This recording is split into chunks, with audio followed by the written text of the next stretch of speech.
कहानी कुछ इस प्रकार है।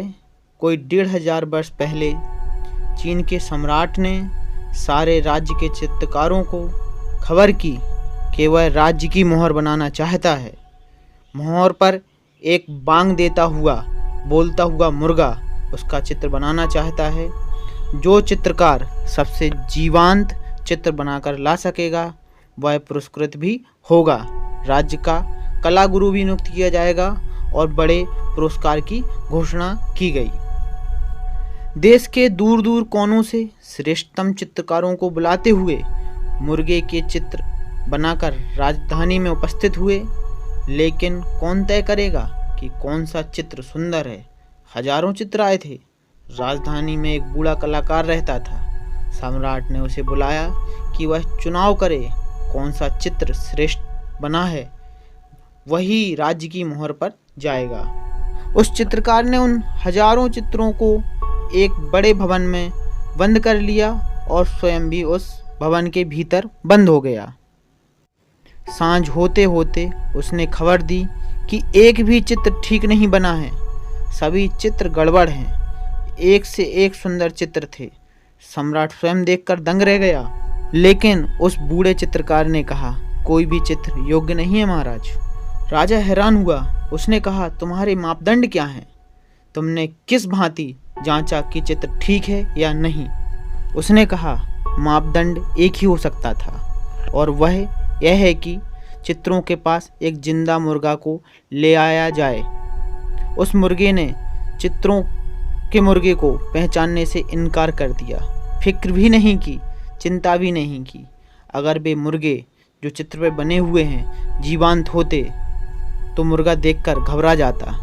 लेकिन उसने बिल्कुल उपेक्षा की, उन चित्रों की तरफ देखा भी नहीं। एक ही मापदंड हो सकता था, वह मैंने प्रयोग किया है। कोई भी चित्र मुर्गा ने स्वीकार नहीं किया कि यह किसी दूसरे मुर्गे के हैं। सम्राट ने कहा, यह तो बड़ी मुसीबत हो गई।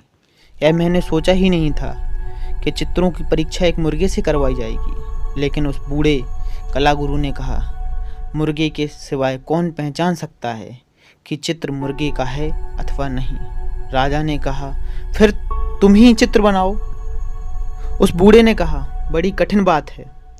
इस बुढ़ापे में मुर्गे का चित्र बनाना बहुत कठिन बात है। सम्राट ने कहा, तुम इतने बड़े कलाकार हो, एक मुर्गे का चित्र नहीं बना सकते? उस बूढ़े ने कहा, मुर्गे का चित्र तो बहुत जल्दी बन जाए, लेकिन मुझे मुर्गा होना पड़ेगा। उसके पहले चित्र बनाना बहुत कठिन है। राजा ने कहा, कुछ भी करो, लेकिन मुझे चित्र चाहिए। उस बूढ़े ने कहा, कम से कम 3 वर्ष लग सकते हैं। पता नहीं मैं जीवित बचूं या ना बचूं। उसे 3 वर्ष के लिए राजधानी की तरफ से व्यवस्था कर दी गई और बूढ़ा जंगल चला गया। 6 माह बाद राजा ने लोगों को भेजा कि पता लगाओ उस पागल का क्या हुआ, वह क्या कर रहा है। लोग गए। वह बूढ़ा जंगली मुर्गों के पास बैठा हुआ था। 1 वर्ष बीत गया। लोग फिर भेजे गए। पहली बार जब लोग गए थे तब तो उस बूढ़े चित्रकार ने उन्हें पहचान भी लिया था कि वे उसके मित्र हैं और राजधानी से आए हैं। जब दोबारा वे लोग गए तो वह बूढ़ा करीब करीब मुर्गा हो चुका था। उसने फिक्र भी नहीं की कि कौन उसकी तरफ देख रहा है, कौन नहीं देख रहा है। वह मुर्गों के पास बैठा रहा। 2 वर्ष बीत गए, 3 वर्ष पूरे हो गए। राजा ने लोगों को भेजा कि अब चित्रकार को बुला के लाओ, चित्र बन गया हो। जब वे गए तो उन्होंने देखा कि वह बूढ़ा तो एक मुर्गा हो चुका है।